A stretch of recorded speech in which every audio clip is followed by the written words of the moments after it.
Hello everybody and welcome, I'm Son of Mowgef, it's 2 Video Tuesday, and I'm in Scrap Mechanic Creative mode. Yeah, you can probably tell from the video title that I'm gonna run through a few iterations of the battle mech that I displayed in the last video. People were kind of interested. Got some good views as well, that video, so I thought I'd just show you a few of the concepts I came up with while I was trying to invent that thing. I don't really want to say invent it. There's probably other things just like it that other people have made, you know, way sooner than I have. But, you know, while I was inventing that particular battle mech. So I'm in creative. And this is how I started, believe it or not. You might recognize this from the battle mech video. That I just slapped a couple of controllers down. This one's got sensors for eyes. I think these are level 5 sensors. It's creative. I just wanted to use, you know, just to get an idea of how you can turn a rotation into a step, essentially. You can see this guy. The ground is very uneven here. It looks reasonably flat. So that's kind of how I started. I was just like, right, so I can use pipes, and I used cactus here. It's a very light block with reasonably good grip for its weight. There are blocks with better grip, but they tend to be heavier, so and I just think it's funny to use cactus as feet as well, so a little bit of insight into how my brain works. So I'm in my little like testing area, and you can see that this was not a short process. This was not a short process at all. Here's the first one that I made, the first walking vehicle. And you can see it uses a WASD converter to turn, and it uses engines attached to the bearings, but the bearings attached to the legs instead of wheels. This is a design that I stole, I guess, is a word for it.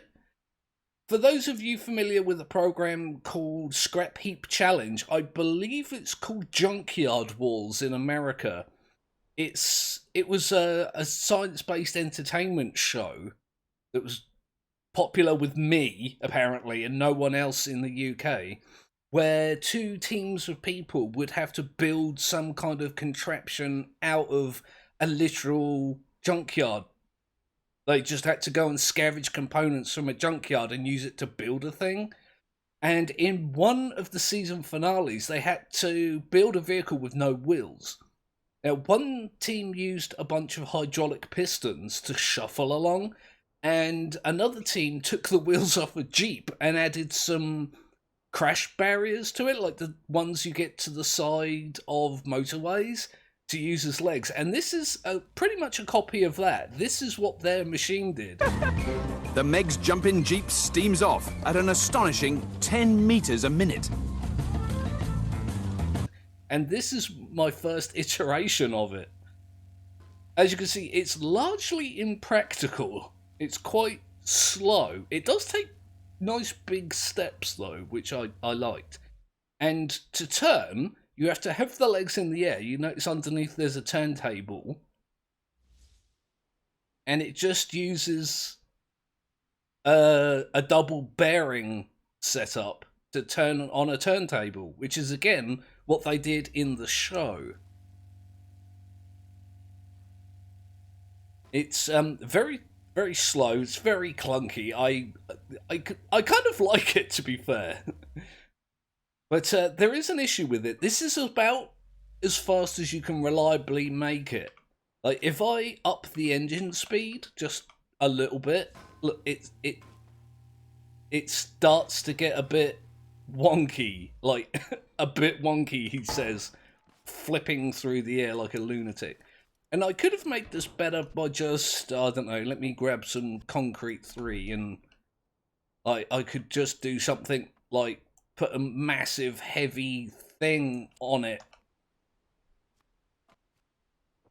Like turn it into a giant brick. Oh, Oh, what was that? I don't know what that was all about. Yeah, I can undo something like this just to make it like heavier. How am I going to get in this now? There we go. That maybe would have. Oh, it's still on the damn left. But you can see, like, even with all that extra weight, it's still like really wonky, and I didn't want it doing this if I was, you know, fighting a farm bot or whatever. So I like the fact that it has two legs and it moves around quite a bit. So I moved on to a much more complicated system and come up with this. This again is a design that I kind of stole a little bit. This is a tank kind of shape from Generation Zero, which is the videos I do on Monday. And when I say tank, I don't mean like a World of Tanks type tank. I mean a bipedal battle mech called a tank. That's what they're called in Generation Zero. And this took me a lot longer to build. It uses controllers instead of engines. The walking motion is a little odd. You can see that it walks quite well.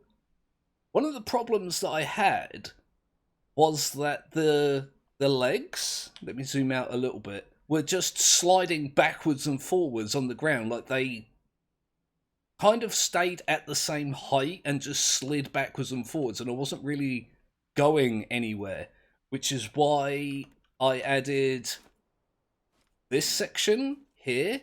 This rotates, which lifts the whole leg up off the floor. I don't know if you guys will be able to see it. Let me maybe just paint the bit that I'm talking about. If I paint it maybe, I don't know, this colour. Like this section I had to add later. And you can see it rotates in order to lift the leg up. There might be a better way of doing this, but I couldn't really think of a way to do it effectively. So the leg actually lifts up. You can see, look, it still gets like a little wonky, and it's got a steering, suspension glitch for steering, which I also didn't like. But again, I really, really like this one. It's got dual spud guns underneath. Oh, I guess they're out of ammo. Again, this would be the equivalent of the tick pod for those of you that are familiar with Generation Zero. I forget how many actually fit in there. So, yeah, I went to the effort of actually putting weapons on this because I liked it so much. But you can see, look, when you shoot it slides you backwards, and it's a little bit wonky, and I don't know, I considered using this. Again, that's one of the reasons why I put weapons and stuff on it. But I decided to kind of not go that way, and I decided that maybe something like this was better. It has a lot more legs, so the grip is a little bit better, and I can control a little bit more how it steps. Like this. This is more like an arachnid walker. You know, it's a bunch of alternating bearings that lift up and move across and move down, and you can see it walks quite well, but it's very, very slow. Like these controllers are set to full speed, and it's still quite slow. And I was just like, can I make that faster? And again, it's a concept that I kind of ran with quite, like, this is the very first one that I made that just had 4 legs, and you can see it's too wobbly, so I was like, right, I'm gonna need 8 legs. So what I did was I just saved this on the left and then welded a copy of it to the front and deleted the superfluous seat, which is how I come up with that. It's essentially the same thing.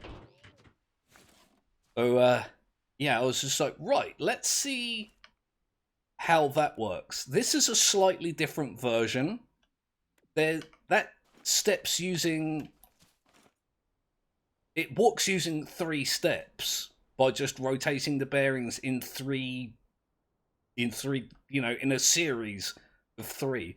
This one rotates them in a series of 4. So you notice there's kind of 4 states. There's up and forward, down and forward. There's, hang on. Oh, I stopped it at a weird place. Yeah, there's down and back, and then down and up. So there's 4 stages which how this walks. So it's a little bit of a smoother walking animation. But look at the body. The way this thing actually walks is the body goes up and down, which I don't mind, but it kind of almost hits the ground. I was just like, okay, so I can make it walk with a 3-stage process. Oops. I did a dumb. I can use a 3-stage process or a 4-stage process to make it work. I could make it faster by making it take bigger steps, which when I built this bloody thing, and it's essentially the same thing, but instead of having 2 separate legs doing opposite motions, it's got one big leg that does opposite motions. Like this one's forward and down, this one's back and up. This one's forward and down, that one's back and up. And it's, you can kind of see that, again, I gave it cactus feet. I really like this. But again, it's very slow. It's not great with the rough terrain. Like when you get to bumps and things like that, it does not handle them well. Mainly because the body is one big solid slab of metal, but it does walk. And I kind of like the animation. Again, it's just a bunch of rotating bearings. I think I used a 4-stage process on this one as well. Makes it a little bit simpler and doesn't seem to make that much difference when it comes to like speed and grip and things like that. The problem with this is the controllers. It's like a stopping point. You can only go as fast as the controller can rotate the bearings. And it's just like an engine would sort that out, but the engine doesn't give you the control that you need to take, you know, proper steps. It ends up more like this one, where it just goes mad anytime you try and go fast. So what's faster than bearings but slower than wheels? Well, the answer to that was pistons. This one's a little bit wonky. I never got I never got these stages set up properly, but you can get the idea that I was going for from it if I just... You can see it's taking steps quite a lot faster, but it's also quite slow. I do like the fact it's taking big steps. But I was just like, I need a... Uh-oh. I forgot to turn it off. There we go. I need something that operates faster than the controllers. It's the controllers that really like bottlenecks the speed you can go at. And that's when I noticed something that I probably should have noticed sooner. It was the pistons that gave me the idea. You notice there's 2 states here. This piston is off, this one is on. This one is on, this one is off. So with just 2 states, I was thinking maybe I could control it with logic gates rather than controllers. Like I can use a system of logic gates to just alternate what the legs are doing. And this is the system that I use for spud guns. It's not attached to anything right now, but if I turn it on, look, you can see there, that's going on and off, and that's going on and off, but they're opposite. So when this one's on, this one's off, and when this one's on, this one's off. But when you attach this system to that, it just fidgets around and doesn't really do anything. I was just like, I need to slow down the process, and I need to, you know, make it more deliberate, I guess. So I make this, I'm sure there's an easier way of doing this. This is kind of needlessly complex. So if you look here, look, you can just detach that so that these are separate. I think this is an XOR gate. Oh no, that's a NOR gate. This is an XOR gate. My typical brain of when I look at something, I say what it is instead of what I'm supposed to say. Doi. And then it's got a timer in the middle, so the signal is delayed with this timer. You can see it's almost the same thing. It's just separated onto different sides rather than going round. And it's slowed down by the timer. I can slow this down a lot further. Like I can do that, look. So I attached this system to this guy over here, and this is the result, look. Again, the timing is off. I should have spent more time like trying to get it going properly. You can see it's faster, but it's like really twitchy and weird, and it lifts the legs up at the same time it pushes them forwards, and then it pulls them down with these pistons at the same time it comes back. It's taking smaller steps, but it's doing them quicker. And again, I noticed a bit of an issue with this. That these pistons are lifting up, and it would be much better if they pushed down, because then they'd be pushing the feet into the ground instead of lifting them away from the ground. And I did contemplate just flipping this whole contraption like upside down, so these pistons would be under here. But I didn't really end up doing that. I ended up with this kind of system. The one, I think this is the finished version of the one that I used in the video. And this is essentially exactly the same as this, only it's got the legs from this one. You know, it's I use different pipes, but it's essentially the same system. Like I used nice big long legs, and I used pipes, so it's grippy, but it's not too grippy. Because when you have too much grip, it falls over, and when you have not enough grip, it just doesn't go anywhere. Oh, I came up with what I thought was a compromise. So it's got multiple legs, like this design and this design.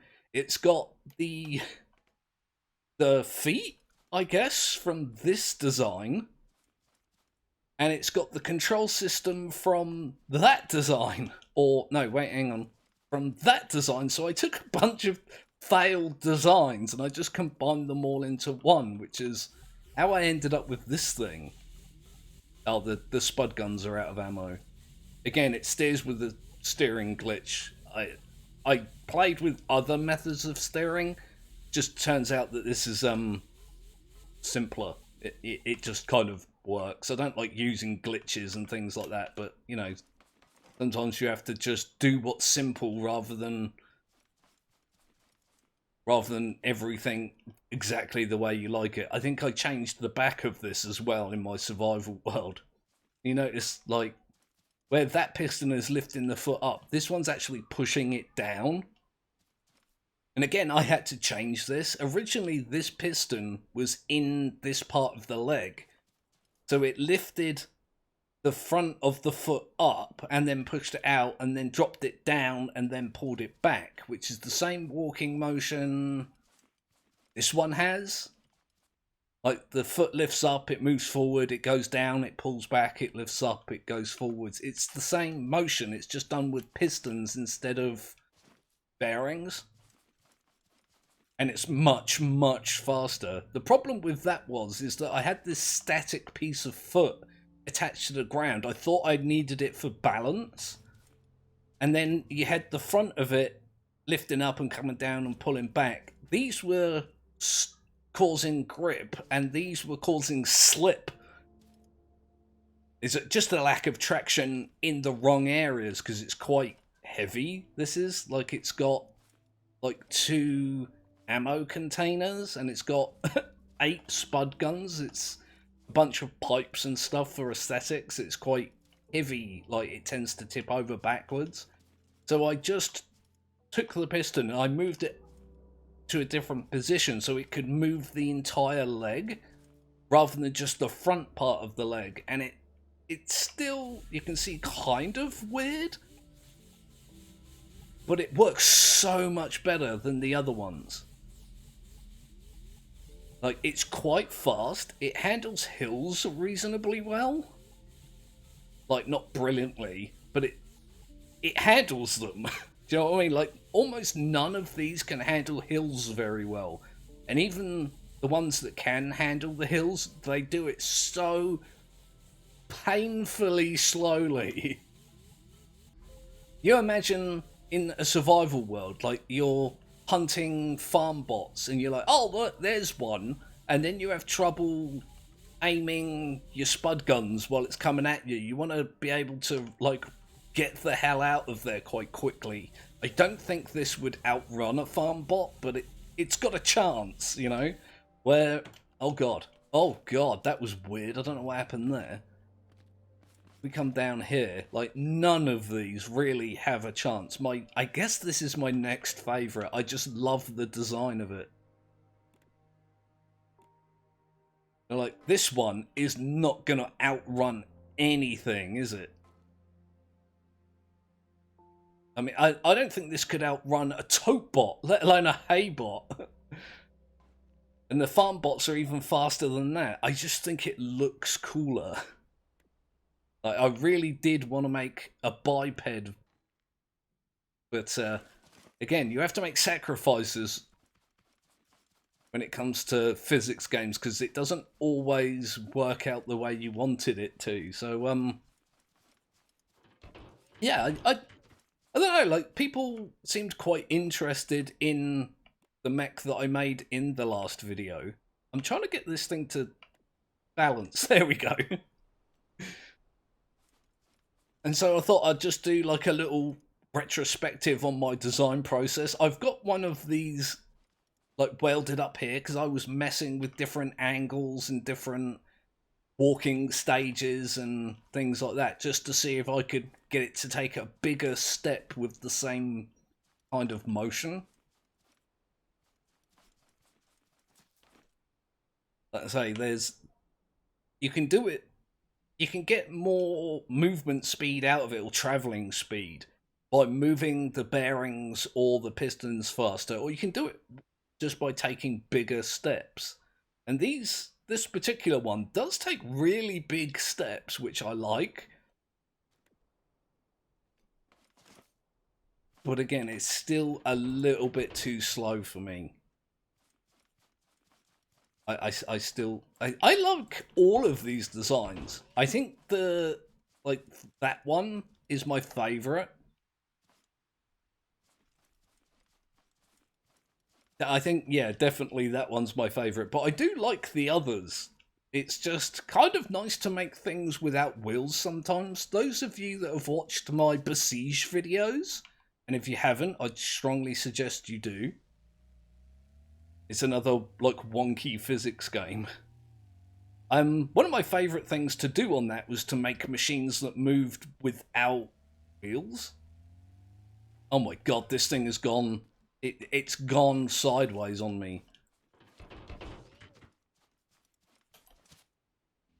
There we go. I mean, it's ridiculous. I kind of love it. Like, and the higher you put this engine as well, by the way, the worse it gets. Like, if you put it all the way up, that's an electric engine. I wanted the electric engine for, like, the torque. Look.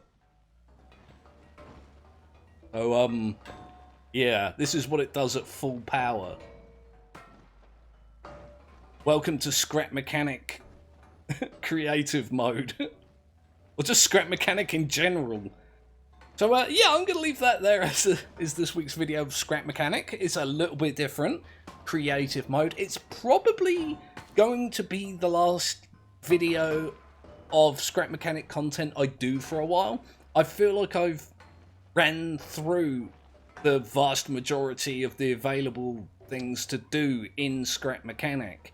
Unless people want to see something in particular, you have specific requests for things you'd like to see me do. I just parkoured over that post, I noticed. Let me know in the comments section, you know, if you do want to see more and you have something you'd like to see me do in particular, you know, comment section. Also, you know, like and subscribe if you didn't do that already. I'd very much appreciate that. That would be awesome. Things are still going well with the subs. It's slowed down quite significantly since that burst of subs that I got. Like, I was getting, what, nearly 200 a month for a little while there, but that slowed down. I don't mind so much. You know, I'm still getting a lot of good progress, slow and steady. That's what I like. What else was I going to say? Oh yeah, it's 2 Video Tuesday, isn't it? I managed to forget somehow that it was 2 Video Tuesday. Come back later. I'm doing colony survival. I've got a new colony to continue in the Arctic, and I'm trying to like do the YouTuber thing. You know, comments in the comment section. I glitched it into the damn wall. Oh, all right, that's a good place to stop. So yeah, I was distracted by this the whole time I was doing that, and I was trying to keep my my head straight. It didn't work. So yeah, thanks everyone for watching. I hope you enjoyed your weekend. I hope you're all well and safe and awesome. I'll see you later today.